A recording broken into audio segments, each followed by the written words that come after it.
Good morning students. Lesson number 2 हम complete कर चुके हैं। आज हम पढ़ेंगे lesson number 3, rocks, minerals and natural resources.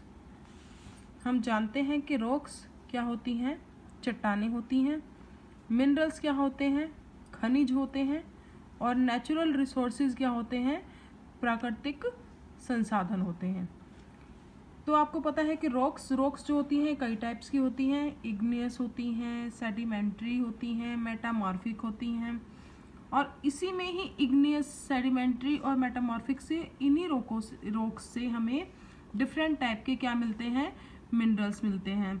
जैसे कि कोई लाइट रॉक होती हैं, कोई शाइनी रॉक होती हैं।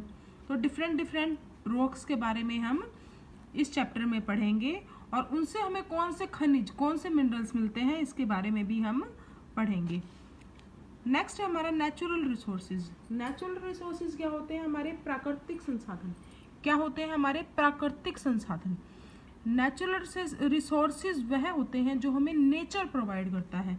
नेचर जो हमें क्या प्रोवाइड करता है, प्रकृति प्रोवाइड करती है।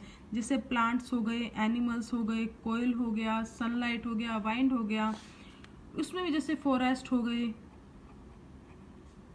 एयर हो गई, वाटर हो गया।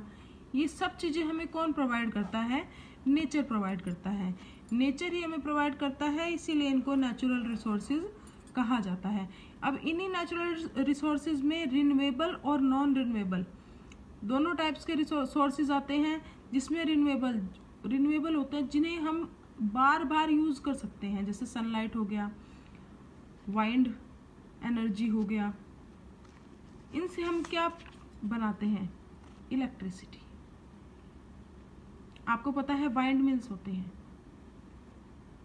उनको हम लगा देते हैं, हवा चलती है और इलेक्ट्रिसिटी हमारी बन जाती है। लेकिन यही अगर हम इलेक्ट्रिसिटी कोयल से बना रहे हैं तो कोयल किसके अंडर आता है, हमारा फॉसिल फ्यूल्स के अंडर आता है।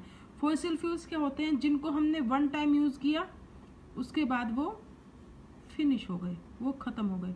तो इसके बाद हम इसलिए उनको नॉन रिन्यूएबल सोर्सेज में लेके जाते हैं हम, क्योंकि ये वन टाइम होते हैं यूज। उसके बाद इसको हम कहते हैं कि हमारी जो आगे की पीढ़ियां हैं, नेक्स्ट जनरेशन है हमारी, उसके लिए हमारे ये रिसोर्सेज बचेंगे ही नहीं। इसीलिए हम कहते हैं कि हमें रिन्यूएबल सोर्स ऑफ एनर्जी को ज़्यादा यूज करना चाहिए, नॉन रिन्यूएबल को नहीं करना चाहिए।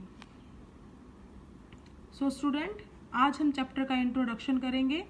आप चैप्टर की सेल्फ रीडिंग लेंगे। कल से हम चैप्टर की स्टार्टिंग करेंगे। Thank you and have a nice day.